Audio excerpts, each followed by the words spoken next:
21 wins.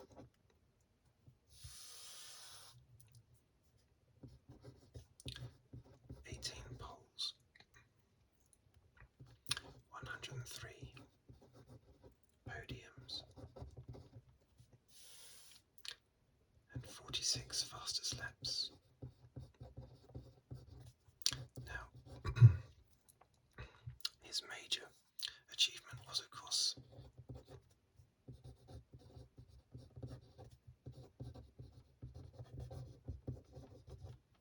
winning the World Championship in 2007. Now, being a Lewis Hamilton fan as I am, I'm a fan of all British drivers, basically. Unashamedly patriotic. But because of that was a particularly painful championship win. 2007 for Kimi Raikkonen.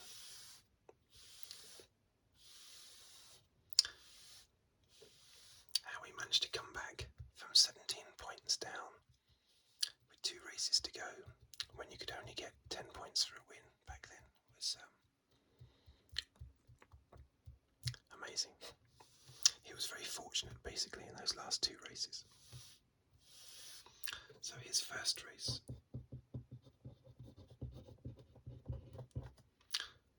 which I remember well, was the 2001 Australian Grand Prix. Now, he was, how old was he? 21 at the time. And amazingly, he had only taken part in 23 single-seater races before Sauber picked him up in 2001.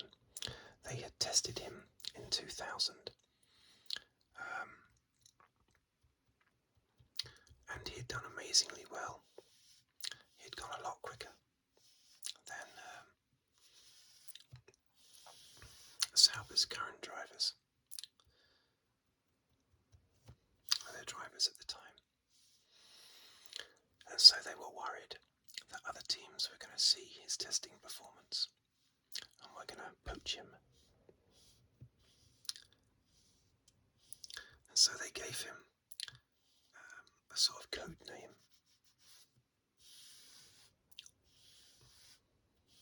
In much the same way that I think it was Return of the Jedi was known as Blue Harvest as it was being filmed to try and disguise it. I think it was Return of the Jedi, not Star Wars. I think it was. Anyway, the name they gave him, the Sauber gave him was, what was it? Yeah, that's right, Eskimo. The word, I think it's gone out of fashion now, but the word that was used to describe Inuits, basically because he came from Finland, that's why they called him Eskimo as a code word. That's how they would refer to him during testing in 2000. So, as I say, he'd started in 2001 at Sauber.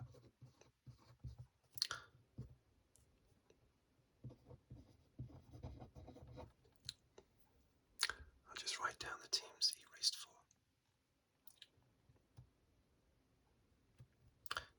2002 to 2006. McLaren. Ferrari. 2007, 2009. Then a little bit of time off. 2012, 2013.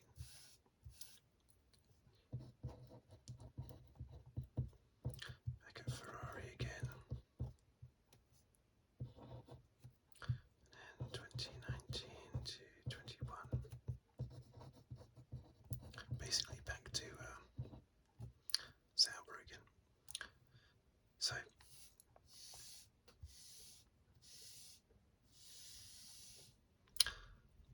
was very, very impressive. When he started out at Sauber, I remember him being this fresh-faced kid, this young fella, but he was so fast that he was snapped up by McLaren the following year, and he was so good.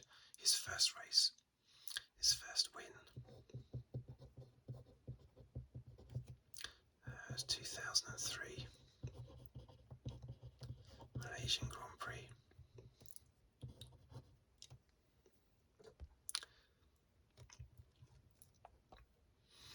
I think that Kimi Raikkonen's best years were at McLaren.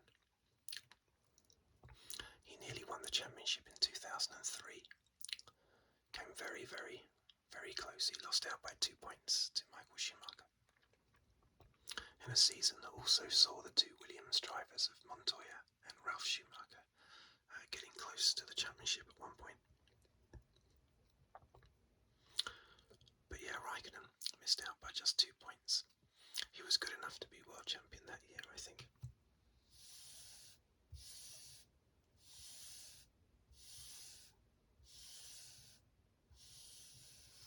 But strangely, he only actually had one win in 2003, and that was the Malaysian Grand Prix, but he had 7 second places. So he was consistently picking up points all the time, 7 second places. But only the one win.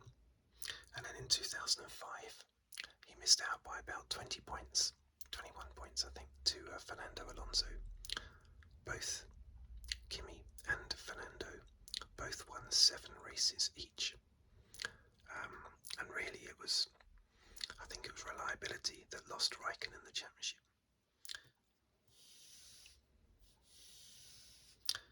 In that year I went to the British Grand Prix and the Spanish Grand Prix.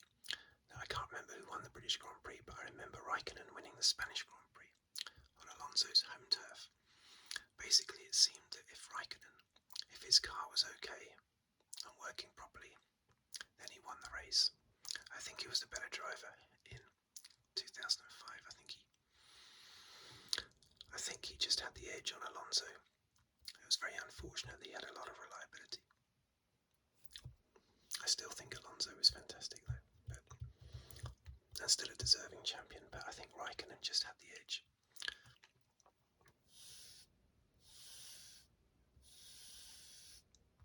But yeah, I truly think that Raikkonen, he blew away David Coulthard, his more experienced teammate at McLaren. Although Coulthard was coming towards the end of his career though. But yeah, his best years obviously then went to Ferrari. And that amazing year, 2007. It's incredible.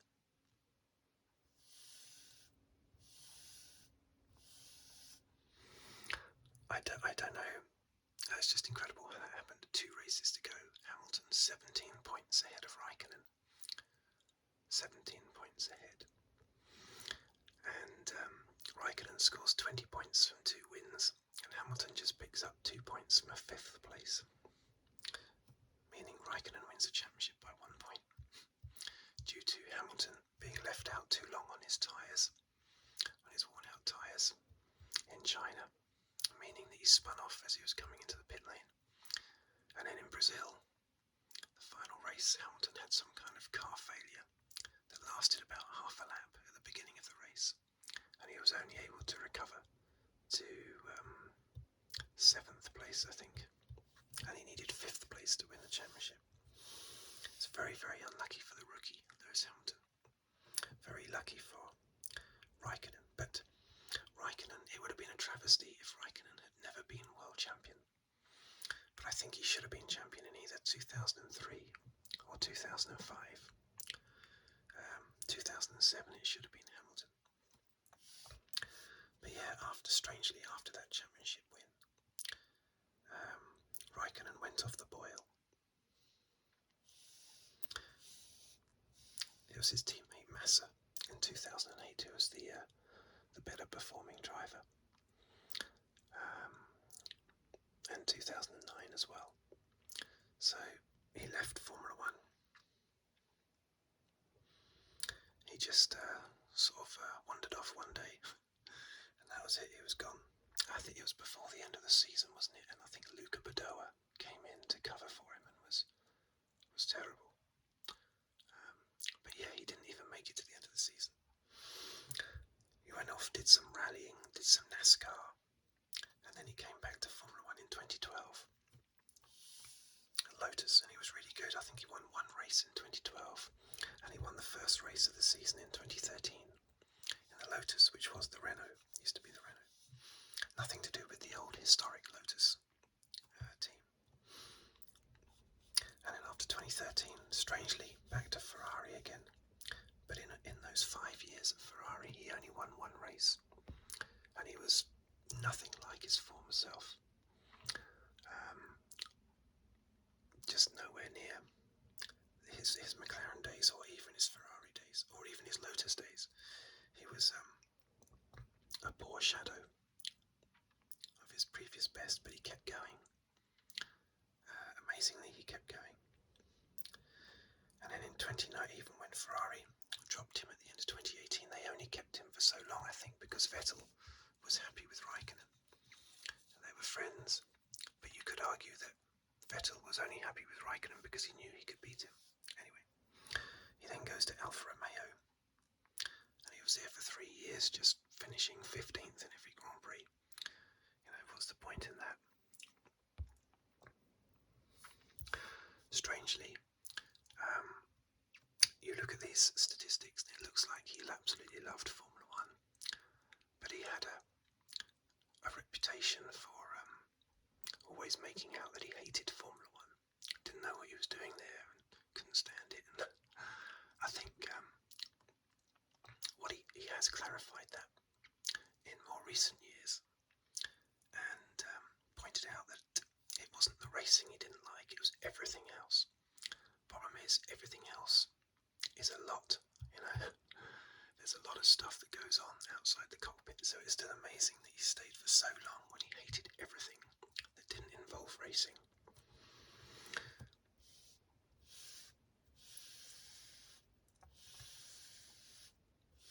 But he was so blasé about everything that was going on around him, like he didn't care about it at all.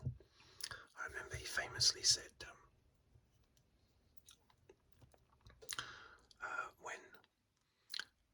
when asked if he had seen Schumacher's sort of tearful farewell speech or something. I think it was the Italian Grand Prix 2006 when he announced his retirement or something. It was a big emotional speech by Michael Schumacher, and Kimi Raikkonen's response was, he didn't say it, and he said, no, I didn't see it, and then he said, what did he say?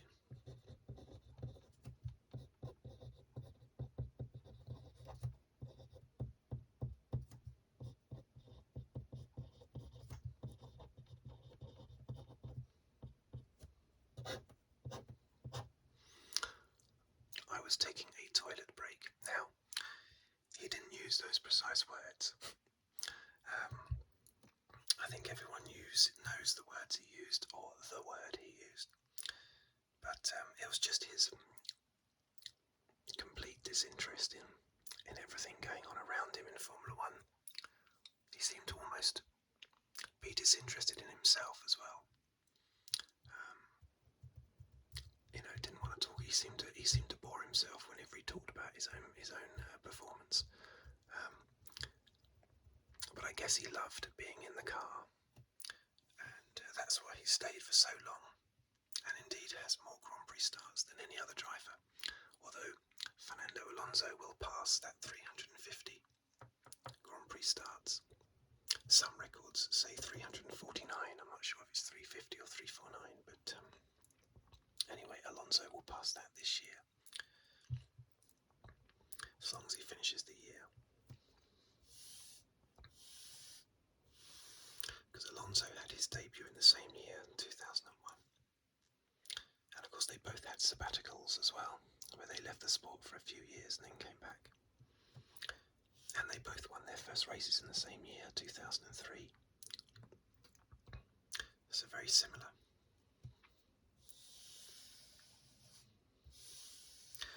course, Alfa Romeo is the original, is basically the Sauber team, rebadged. So he went back to his roots, going back to Sauber. He must have ended up working with some people that he'd worked with back in 2001. Of course, another thing that Raikkonen was famous for was for sleeping just before the race.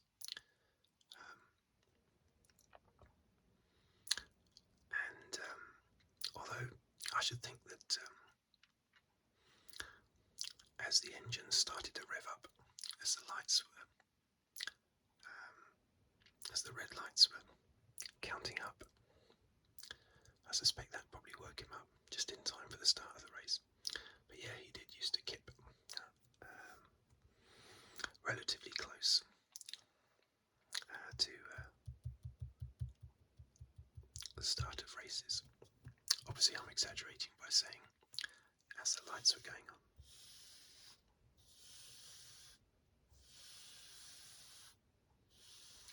Now, I'm not someone who idolises Kimi Raikkonen. I can see why he's popular. But what I do is I just look at the performances, and his performances at McLaren were fantastic. He was really, really good. I think better than Schumacher at the time. Schumacher was unbelievably good in his Benetton days. I think that was Schumacher's best time. I think by the time Schumacher was in Ferrari, he had got a bit too cosy and comfortable, and wasn't as feisty and aggressive and punchy and quick as he had been at Benetton. But that's when Raikkonen was at his best. When Schumacher was in the Ferrari. In the early noughties, Raikkonen was just the best driver on the grid, so he deserved to win the championship during his stint at McLaren. But not at Ferrari, I wouldn't say. Anyway, there you are. Kimi Raikkonen, ex-Formula One driver, massive personality.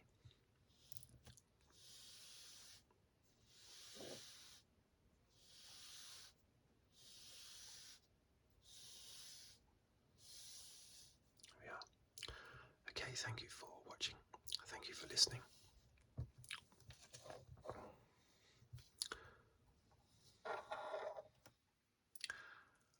And if you'd like to subscribe, please do so. Please comment on the video, like the video if you like the video, and I will see you on the next video.